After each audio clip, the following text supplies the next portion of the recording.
नमस्कार दोस्तों, स्वागत है आपका हिंदी नॉलेज शो में। तो दोस्तों, आप सभी लोग जानते होंगे सिपरी के बारे में। ये एक बहुत ही सुप्रसिद्ध संस्था है जिसका पूरा नाम है Stockholm International Peace Research Institute. ये स्वीडन में स्थित है और ये एक ऐसी संस्था है जो हर साल रिपोर्ट जारी करती है कि किस देश ने कितने हथियार बेचे, कितने हथियार खरीदे, किस देश की कौन सी कंपनी ने कितने हथियारों की यहाँ पर सेल करी। इन सभी का डाटा ये इकट्ठा करती है और फिर उसको लेकर एक रैंकिंग तैयार करती है। और मैं हर साल जो भी इसकी रैंकिंग आती है उसके बारे में लगातार आपको जानकारी देता हूं। इस साल की शुरुआत में भी मैंने आपको रैंकिंग बताई थी कि भारत ने पिछले एक साल में कितने हथियार खरीदे हैं, लेकिन मुझे इंतजार था टॉप 25 डिफेंस एक्सपोर्टर की रैंकिंग में, यानी कि दुनिया के 25 सबसे ज्यादा हथियार बेचने वाले देशों की सूची। क्योंकि भारत पिछले 2 सालों से रिकॉर्ड तोड़ हथियार बेच रहा है। यहां तक कि लास्ट ईयर मैंने आपको बताया भी था कि सिपरी ने 25 सबसे ज्यादा हथियार बेचने वाले देशों की सूची में भारत को 23rd रैंक दी थी। जी हां, हमें 23वें स्थान पर रखा गया था और इसका कारण यह था कि पिछले से पिछले साल यानी कि फाइनेंशियल ईयर 2021-22 में हमने करीबन 13,000 करोड़ रुपए के रिकॉर्ड तोड़ हथियार बेचे थे। लेकिन फाइनेंशियल ईयर 2022-23 यानी कि पिछला साल भारत के लिए उससे भी ज्यादा बढ़िया रहा है। हमने करीबन 16,000 करोड़ रुपए के हथियार बेचकर सारे रिकॉर्ड तोड़ दिए हैं और आज तक के भारत के इतिहास में ये सबसे बड़ा डिफेंस एक्सपोर्ट है एक साल के अंदर। और इसीलिए इस साल की जो सिपरी की रिपोर्ट थी ना, उसमें सभी को इंटरेस्ट था कि देखते हैं इस बार भारत की रैंकिंग क्या आती है।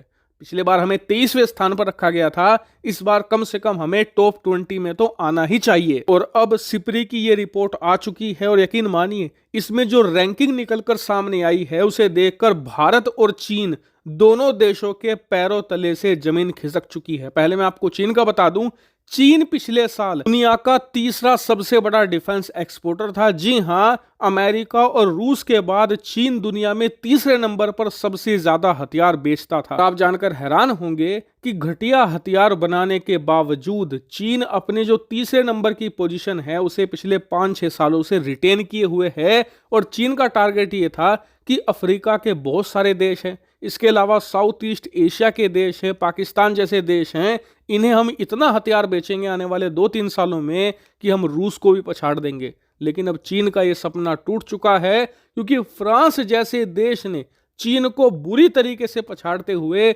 उसके तीसरे नंबर की कुर्सी छीन ली है। और कहां चीन दूसरे नंबर पर आकर अमेरिका को टक्कर देने की सोच रहा था, अब वो चौथे नंबर पर जा पड़ा है। लेकिन अब बात करें भारत की, तो हम भी ये सोच रहे थे कि हम भी टॉप 20 में आ जाएंगे, लेकिन हमारी स्थिति भी खराब हो चुकी है। जी हां, रिकॉर्ड तोड़ डिफेंस एक्सपोर्ट करने के बावजूद भारत की रैंकिंग में सुधार नहीं हुआ है, उल्टा जबरदस्त गिरावट आई है। पिछले साल हम 23वें स्थान पर थे, इस साल हम टॉप 20 से ही बाहर हो चुके हैं। यकीन मानिए ये भारत के लिए एक बहुत ही बड़ा और करारा झटका माना जा रहा है, क्योंकि भारत लगातार हथियार ज्यादा से ज्यादा बेचकर टॉप 20 में आने के प्रयास कर रहा था, लेकिन ये तो सारी चाल ही उल्टा पड़ गई। अब आप कहोगे कि यार हमने पिछले साल से ज्यादा हथियार बेचे, सारे रिकॉर्ड तोड़ डाले, इसके बावजूद भारत की रैंकिंग इतनी ज्यादा क्यों गिरी कि 23वें से गिरकर हम टॉप 25 से ही बाहर चले गए। तो देखिए, इसके पीछे 2 बहुत ही बड़े और जेन्युइन कारण हैं। सबसे बड़ा कारण तो ये है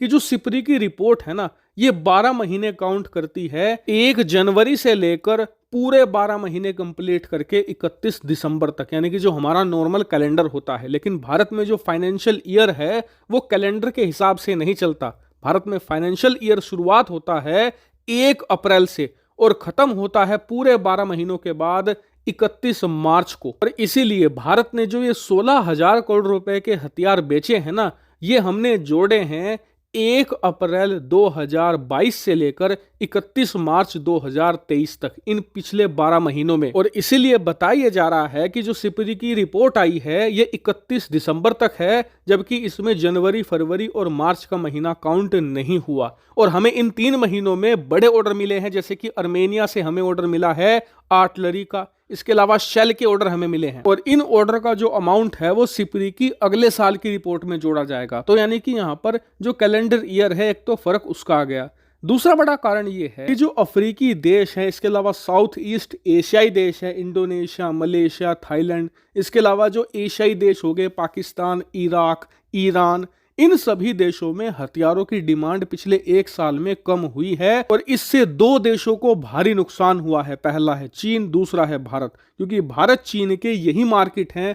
अफ्रीका हो गया, एशिया हो गया, साउथ ईस्ट एशिया हो गया, हम दोनों देश यहीं पर ज्यादा अपने हथियार एक्सपोर्ट करते हैं। वहीं जो बाकी के देश हैं जैसे कि यूरोपियन मार्केट हो गया, लैटिन अमेरिकी देश हो गए, ब्राजील, अर्जेंटीना, चिली, इन सभी देशों में हथियारों की डिमांड काफी अच्छी खासी हुई है। खासकर कि यूरोप में जो यूक्रेन के आसपास के देश हैं, इस्टोनिया, लतविया, रोमानिया, लिथुएनिया, इन सभी देशों में रूस की डर की वजह से हथियारों की डिमांड बहुत ज्यादा बढ़ी। इसीलिए पुर्तगाल जैसे देश जो भारत से पीछे आते थे, 25वें नंबर पर थे, उन्होंने भारत को सरपास कर दिया। और इन्हीं 2 कारणों की वजह से सिप्री ने कहा है कि नेक्स्ट ईयर की जो रिपोर्ट आएगी उसमें भारत के डिफेंस एक्सपोर्ट तो बढ़ेंगे ही, साथ ही भारत की रैंकिंग आपको टॉप 20 में देखने को मिल सकती है, क्योंकि फिर से जो दुनिया भर का हथियार मार्केट है वो नॉर्मैलिटी की तरफ लौट आएगा। हालांकि इस पूरे मामले पर आपका क्या मानना है कमेंट करके जरूर बताएगा। Thank you very much for watching video.